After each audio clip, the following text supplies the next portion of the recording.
Welcome into sportsbookreview.com. I'm Gary. And I'm Chris. And this is the Duke's Mayo Bowl preview, and that would be Wake Forest and Wisconsin. Before we get started, go ahead and remind you, sbrpicks.com/NCAAF is your one-stop shop website for bowl season. We have breakdowns, analysis, all that for every single bowl game. We've got a video and an article for each one, so go and check it out. You can also click the link down in the description. Make sure you are subscribed to this channel, because we have a bowl video for every game, along with every single sport that's out there, NBA, NFL, college basketball. All these are still rolling strong. We got golf, UFC, etc. Go and check it out. Make sure you subscribe to the channel, like this video for us, because that helps us out personally, and jump in the comments. We'd love to hear from you. We want to know which way you are picking this game, where you see an edge. So let's start this thing off. Wisconsin opened a 7-point favorite. It is still a 7-point favorite. Total of 55 has dropped to 52.5. Games on ESPN. Wake Forest 4-4 on the season. They are 6-2 against the spread, 4-1 in their last 5. They kind of got things rolling under Dave Clawson.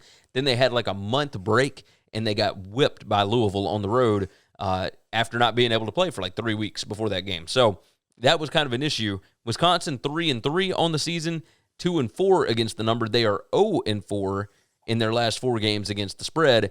After they had their COVID issues, things kind of went haywire. They did not look nearly as good. They had lost 4 straight, and then they finally got a win over they had lost 3 straight. They finally got a win over Minnesota in overtime, 20-17.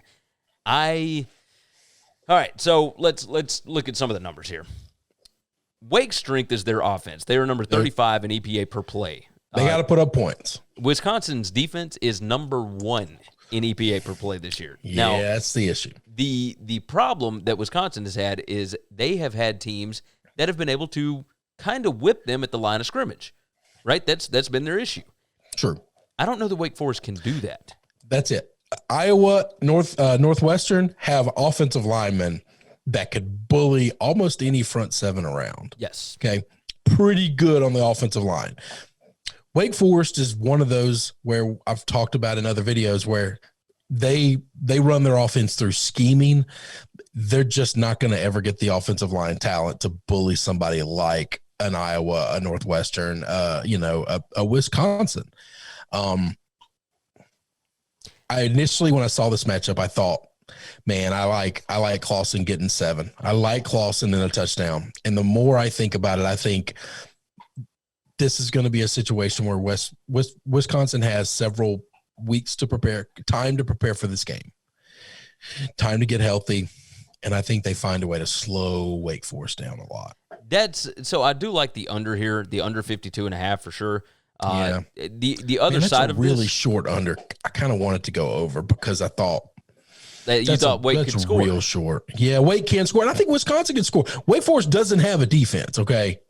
Well, so that's where we're getting into, right? Wake's defense, number 100 in EPA per play. That's expected points added per play.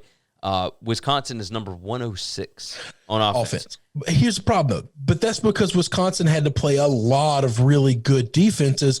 When they played a bad defense, what'd they do? Yeah, they kind of whipped on them. They hung 40 on them, man. Yeah. I like Wisconsin. I like the over.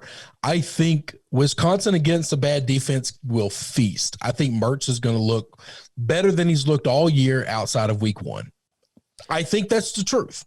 And might be wrong on it. And I think they're going to be able to run the football and bully Wake's front. So that was the question that I wrote down. Wake can't stop the run, but can Wisconsin run? Because they haven't had a lot of success doing it so far this year, right? They just don't have that predominant tailback that has been able to kind of push things around. And the offensive line is still good. It's not Wisconsin good, though. Right, and that's where I had the question. But when it comes to Wake Forest, like I don't know that Carlos Basham is going to play in this game. That's it. That That's the line. one guy on defense they had that would scare you. Yeah, so I think with that said, I think I'm going to roll with you with Wisconsin minus the 7.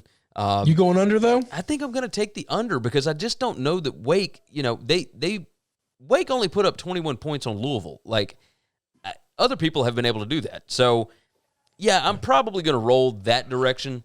Yeah, I'm I'm going to take Wisconsin. I'm going to take the under 52.5 because I think that this game seems a little more like a, 27-17 kind of game than higher scoring. Okay. All right. I'll take Wisconsin and I'll take the over because I think Wisconsin's going to score. And I do think that at some point in time, the dam will break. Clawson will figure out a way to put points up. I don't see that guy getting shut out ever. That makes sense. I can see that side of it. I can see that side. So we'll go opposite on the over-unders, and we're both going to roll Wisconsin on this one. I can get down with it. All right. Yes, sir. Go to sbrpicks.com/NCAAF. Make sure that you are subscribed to this channel. Like the video. Jump in the comments and tell us which way you are leaning on it. We would love to hear your picks as well. For that, with all that said, goodness gracious. For sportsbookreview.com, I'm Gary. And I'm Chris. And we'll see you on the next one.